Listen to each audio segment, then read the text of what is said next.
اور محمد بن ابی بکر کی پرورش حضرت علی نے کی ہے، حضرت علی ان کے باپ ہیں اس اعتبار سے، اس سے جنگ جمل میں یہ حضرت علی کے ساتھ تھے، اور یہی خیموں میں جا کے حضرت عائشہ کو سمجھاتے تھے کہ بہن تو کیا کر رہی ہے.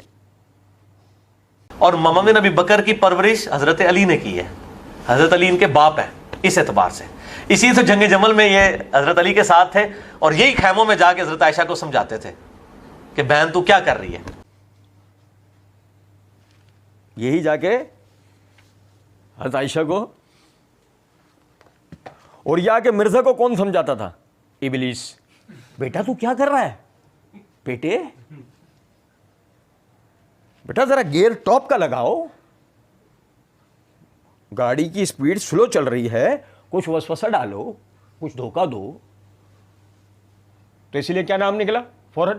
نہیں سمجھے؟ اچھا چلیں. اس کے لیے اگر ہم مرزا جی سے کہیں گے مرزا جی روایت کس نے کیا ہے؟ وہ جو آپ کے کان میں بول رہا ہے اس نے، یعنی ابلیس. کس نے روایت کہاں سے لائے ہو؟ بخاری مسلم میں کہاں سے نکالو. تو وہ جو ڈھونڈنے سے اگر ملے گا نا، یہ میرے ہاتھ میں تاریخ تبری ہے، اس کی یہ جلد نمبر 3 کا صفحہ نمبر 193. بھائی سننا ذرا بات. سری باواسطہ شعیب، باواسطہ سیف بن عمر، باواسطہ صاحب یہ روایت بیان کرتا ہے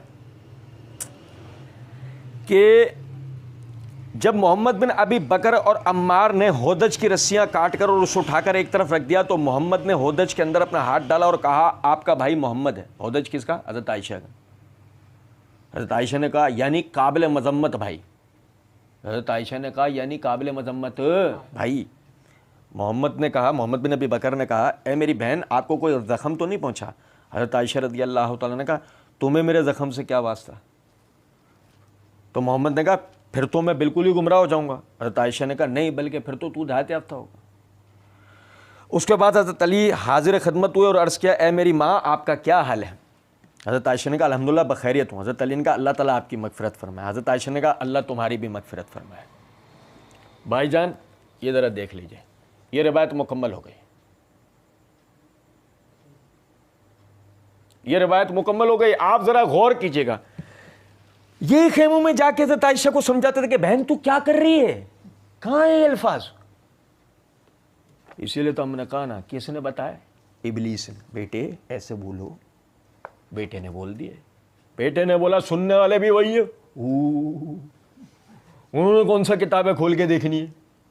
کچھ بات آ رہی ہے سمجھ میں؟ نہیں. بہرحال لیکن اب ذرا آپ دیکھیں کہ کیا محمد بن ابی بکر حضرت علی کے پرورش یافتہ، کیا ان کا کردار ایسا ہو سکتا ہے؟ عائشہ ام المومنین رسول اللہ صلی اللہ علیہ وسلم کی صحبت یافتہ، کیا ان کا کردار ایسا ہو سکتا ہے؟ تو ذرا اندازہ کیجئے گا. ہم نے سند آپ کے سامنے بیان کری، باواسطہ سیف بن عمر التمیمی یہ روایت ہے، اور یہ میرے ہاتھ میں میزان الاعتدال ہے، اس کی جلد نمبر 3 کا صفحہ نمبر 353 ہے. سیف بن عمر الزبی الاسیدی التمیمی. امام ذہبی رحمۃ اللہ علیہ کہتے ہیں مصنف الفتو والردہ وغیرہ ذالک وہ ہوا کل واقدی، یہ یعنی کہ جنگیں اور تاریخ وغیرہ کا راوی ہے، مصنف ہے، واقدی کی طرح. کس کی طرح ہے؟ واقدی کی طرح ہے. مطلب واقدی جو کہ کذاب تھا، واقدی جو کہ متروک تھا، یا واقدی جو کہ اخباری تھا. بہرحال لیکن اب اس کے بعد دیکھیں یروی ان ہشام بن عروہ و عبید اللہ بن عمر و جابر الجوفی و خلق و کثیر من المجہولین. یہ روایت کرتا ہے ہشام بن عروہ، عبید اللہ بن عمر، جابر جوفی اور کثرت سے مجہول جو ہے وہ روات کے ساتھ.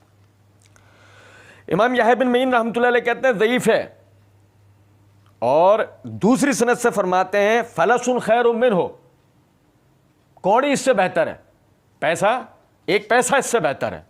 امام ابو داؤد کہتے ہیں لیس بشیء، یہ کوئی چیز نہیں. امام ابو حاتم کہتے ہیں متروک. ابن ابان کہتے ہیں اتہم بالزنادقہ، اس پہ زنادقہ یعنی زندگی ہونے کا الزام ہے. ابن عدی کہتے ہیں عامۃ حدیثہ منکر، عام طور پہ اس کی روایت منکر ہوتی ہے. اچھا جعفر بن آبان کہتے ہیں کہ میں نے سنا امام ابن نمیر رحمۃ اللہ علیہ سے فرماتے ہیں یقول سیف الزبی التمیمی کانا جمعی یقول حدثنی رجل من بنی تمیم وکانا سیف یضع الحدیث وقد اتہم بالزنادقہ. یہ سیف بن عمر تمیمی یہ جمعی وغیرہ سے روایت کرتا جو کہ وابستہ بنو تمیم کے ایک شخص ہے، اور یہ سیف روایت تک گھڑتا تھا اور اس پہ زنادقہ میں سونے کا الزام ہے، ایک گمراہ گروہ گزرا ہے۔ آپ اندازہ کریں روایت گھڑنے والا، سنو، روایت گھڑنے والا اس کی مرزا جی روایت اٹھاتے ہیں، دیکھو ایک ذرا سمجھنا، ایک روایت گھڑنے والی کی مرزا جی روایت اٹھاتے ہیں، اس کو سناتے ہیں اور اس میں بھی الفاظ گھڑ دیتے ہیں۔ میں کہہ رہا ہوں مرزا جی کی تحریفات اور گمراہی کو، یار میں کہہ رہا ہوں کون سا میڈل دیں اس آدمی، گمراہی کا بھی اگر کوئی میڈل ہو نا تو وہ اس کو دیں، دلوائے بھی ابلیس کا، مہمان خصوصی ابلیس۔